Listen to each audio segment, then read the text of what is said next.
सत Shri Akal, you are watching lockdown entertainment and welcome back to the list of top 10 best of the month web series and movies in the month of June, जिसके लिए video को and तक पूरा ध्यान से देखना। और जून और बाकी मंथ्स में रिलीज हुई बाकी और भी वेब सीरीज एंड मूवीज की जानकारी के लिए लॉकडाउन एंटरटेनमेंट की बाकी वीडियोस को देखें। और अगर आप लॉकडाउन एंटरटेनमेंट को पहली बार देख रहे हैं तो सब्सक्राइब जरूर कर लेना। अगर वीडियो और इन्फॉर्मेशन अच्छी लगे तो hit the like and share करना मत भूलना इस वीडियो को। और कोई भी वेब सीरीज या मूवी मिल नहीं रही है ऑनलाइन तो इंस्टाग्राम पे lockdown.entertainment33 पे डीएम करना, जो यहाँ पे ऊपर स्क्रीन पे भी फ्लैश हो रहा है। जल्द से जल्द रिप्लाई करने की कोशिश करूंगा। चलिए आगे बढ़ते हैं इस लिस्ट की ओर, जिसमें नंबर 10 पे है शेरनी, अमेज़न की हिंदी वेब मूवी, जिसमें विद्या बालन के साथ साथ और भी कई बॉलीवुड के बढ़िया एक्टर्स नजर आए। अगर कहानी की बात करें तो स्लो सी चलने वाली ठीक ठाक सी कहानी है, बट सीरियस है, जो असल ज़िंदगी के बहुत करीब है। मतलब जो भी कहानी में दिखाने की कोशिश की गई है वो असल ज़िंदगी में भी वैसा ही होता है। तो एक अलग तरह की इमोशनल अटैचमेंट हो जाती है इस फिल्म से और फिल्म के कैरेक्टर्स के साथ। बाकी राजकुमार राव वाली न्यूटन मूवी के मेकर्स ने बनाया है, तो डायरेक्शन और एक्टिंग तो बहुत कमाल की है, जो पूरी तरह कहानी में डुबा देती है। और कहानी में ड्रामा और लाइट कॉमेडी के साथ साथ थ्रिल भी बना रहता है, जो मूवी में एंड तक बना रहता है। मतलब कहीं भी बोरियत नहीं है इस फिल्म में। एवरेज से ऊपर मूवी है सीरियस ऑडियंस के लिए, बॉलीवुड से हटके। नंबर 9 पे है 11 जून को ही एक और अंडररेटेड बढ़िया ड्रामा फिल्म रिलीज़ हुई, शादीस्तान, जिसके बारे में कम ही लोगों को पता चला, जो हॉटस्टार पे रिलीज़ की गई, जिसकी कहानी है एक रोड ट्रिप की। लेकिन कहानी शुरू से लेके एंड तक बहुत एंटरटेनिंग भी बनी रहती है, जिसमें एंटरटेनमेंट के साथ साथ सोशल मैसेज भी दिया गया है, जो यंग जनरेशन की आज़ादी और पुराने ख्यालों के माँ बाप के बीच की लड़ाई दिखाती है कि जब बच्चे अपने माँ बाप की इज्जत के लिए अपनी खुशी की बलि दे देते हैं तो ज़िंदगी कैसे हो जाती है, और फिर भी किसी को कुछ दिखाई नहीं देता, या दिखने के बावजूद भी इज्जत का कटोरा और चेहरे पे शान की मुस्कान लेके फिरते रहते हैं। नंबर 8 पे है हॉलीवुड हॉरर थ्रिलर मूवी अ क्वाइट प्लेस 2, जो अभी तक इंग्लिश में ही रिलीज़ हुई है, लेकिन जिसको ABCD भी नहीं आती वो भी इस फिल्म को देख सकता है, क्योंकि फिल्म की कहानी में नाम के जैसे ही डायलॉग्स भी क्वाइट रहने वाले हैं। मतलब जो भी होता है बस डर या एक्शन, डायलॉग बहुत कम है। कहानी थोड़ी सी प्रेजेंट पास्ट में चलती रहती है। अगर आपने इसका पार्ट 1 देखा है तो अच्छे से समझ आ जाएगी, लेकिन इस फिल्म के छोटे से पार्ट को छोड़ के बिना डायलॉग्स को समझे भी कहानी अच्छे से समझ आ जाती है। और डर से ज़्यादा थ्रिल कहना बेहतर रहेगा, क्योंकि सुपरनेचुरल पावर नहीं बल्कि कुछ भयानक जानवर को दिखाया गया है इस फिल्म में, जो आवाज़ सुन के ही हमला करते हैं और उनको दिखाई कुछ नहीं देता है। तो जब तक आप चुप हैं आप सेफ हैं। इधर आपने थोड़ी सी आवाज़ की और उधर वो जानवर आपके सामने आया। और नंबर 7 पे है MX प्लेयर की हिंदी रोमांटिक इमोशनल और एक हार्डकोर आशिक की कहानी वाली वेब सीरीज़ इंदौरी इश्क, जिसमें कहानी है एक सीधे से लड़के की, जो एक कैसे हार्डकोर आशिक बनने के बाद अपनी ज़िंदगी कैसे बर्बाद कर लेता है, और उसे दिखाने की कोशिश की गई है इस सीरीज़ में। और मेरी गारंटी है कि इंडिया में तो क्या दुनिया भर में ऐसे आशिकों की कोई कमी नहीं है, जिन्होंने अपने एक तरफा प्यार या प्यार से धोखा मिलने के बाद अपने करियर, अपनी ज़िंदगी और अपनी फैमिली को भुला के बस जिंदा लाश बन के रह गए हैं। इस सीरीज़ को देखने के बाद आपकी भी आंखें खुल जाएंगी कि प्यार को तभी सीरियस लो जब दोनों तरफ से हो, और प्यार के साथ साथ करियर पे भी ध्यान देना चाहिए। दोनों में बैलेंस बना के चलना पड़ता है ज़िंदगी में।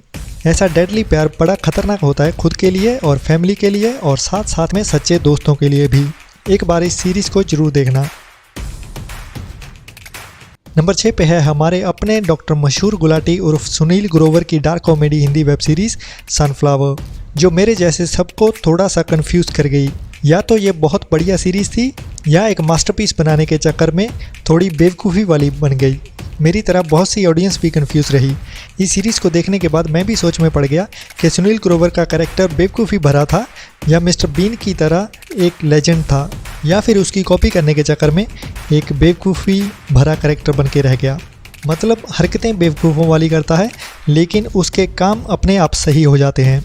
मुझे भी समझ में नहीं आ रहा है कि इस सीरीज़ के बारे में क्या बताऊं।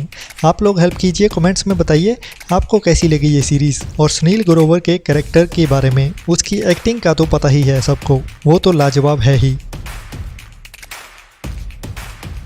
नंबर 5 पे है नेटफ्लिक्स की हिंदी डब वेब सीरीज़ ल्यूपन के सीज़न 1 का पार्ट 2, जो अमेजिंगली जीनियस बंदे की कहानी है, जिसे हर मुसीबत से निकलना आता है और प्रैक्टिस इतनी कि हर सिचुएशन के बारे में पहले से ही अंदाज़ा लगा के रखता है कि अगर ऐसा करूँगा तो वैसा होगा, और उसके लिए पहले से ही ऐसा प्लान बना के रखता है कि कंफ्यूज हो जाओगे।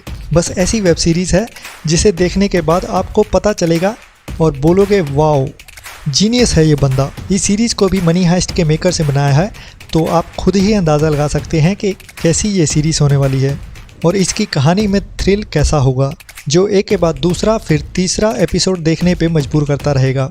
लेकिन फिर भी मनी हाइस्ट के तो एक नंबर नीचे ही रहेगी ये सीरीज़, क्योंकि उसका तो अभी तक कोई तोड़ बना नहीं है दुनिया में।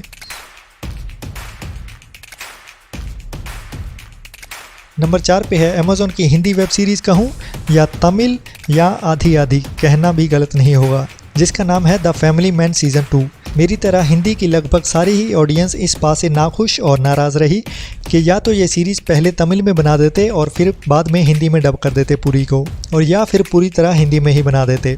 कहानी में कोई भी कमी नहीं है, बस एक ही और सबसे बड़ी कमी कि आधी के करीब सीरीज़ तमिल लैंग्वेज में है, तो हिंदी ऑडियंस को कहानी भी कैसे समझ आएगी पूरी तरह।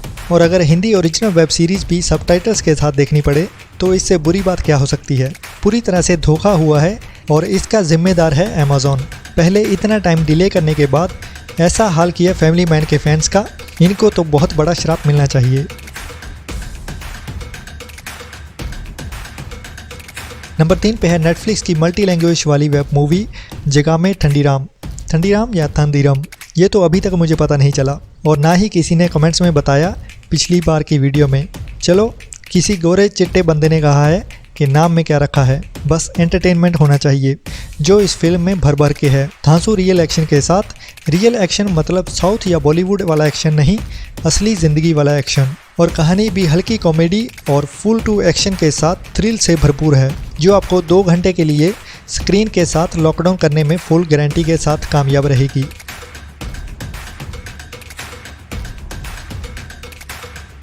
नंबर 2 पे है मार्वल्स की Hindi dub web series Loki. Action, adventure, sci-fi और कॉमेडी ये सीरीज़ नंबर 2 पे रहना डिजर्व करती है। एक ही पंगा है मार्वल्स का कि वेब सीरीज़ का एक एक एपिसोड करके रिलीज़ करते हैं हर हफ्ते, और नेक्स्ट एपिसोड देखने के लिए आपको 1 हफ्ते का इंतज़ार करना पड़ता है, जो थ्रिल का थोड़ा सा मज़ा किरकिरा कर देता है, क्योंकि जब तक नेक्स्ट एपिसोड आता है पिछले एपिसोड का थ्रिल थोड़ा सा ठंडा पड़ जाता है। बट अगर आप एक साथ सारे एपिसोड देखते हो तो एंटरटेनमेंट का फुल पैकेज है ये सीरीज़, और हर एपिसोड में अलग ही इंटरेस्ट बनता है इस सीरीज़ में। दूसरा हिंदी डब है तो इंडियन ऑडियंस के लिए तो सोने पे सुहागा है। नंबर 1 पे है हॉटस्टार की अब तक की सबसे बेस्ट हिंदी वेब सीरीज़ ग्रहण, जो 1984 के दंगों के पीछे की कहानी को बयान करने के साथ साथ एक बाप बेटी और सच्चे प्यार के रिश्ते को भी बखूबी दिखाती है। और इस सीरीज़ को एंड तक देखने के बाद पंकज त्रिपाठी का वो डायलॉग याद आता है कि ज़िंदगी में कुछ भी गलत या सही नहीं होता है, ज़्यादा गलत होता है या कम गलत होता है, बस ज़िंदगी के पहलुओं को देखने का नज़रिया अपना अपना बदलना पड़ता है, जो ये सीरीज़ सही में बदल देती है। नंबर 1 की सीरीज़ है तो मिस तो बिल्कुल नहीं करना चाहिए, और सच कहूँ तो कई बार आंखों में आंसू आ गए इस सीरीज़ को देखते हुए, जो 1984 में हुए जुल्म और नफ़रत की आग को दिखाते हैं। बाकी जून में रिलीज़ हुई बाकी सीरीज़ या मूवीज़ जो इस लिस्ट में शामिल नहीं की गई हैं, उनके बारे में जानने के लिए बाकी वीडियोस चेकआउट करें जो अभी स्क्रीन पे दिखाई दे रही हैं। और अगर ये वीडियो अच्छी लगी तो like, share and subscribe lockdown entertainment. Thanks for watching. जितना हो सके घर में रहें, सेफ रहें, अपने और अपनों का ख्याल रखें।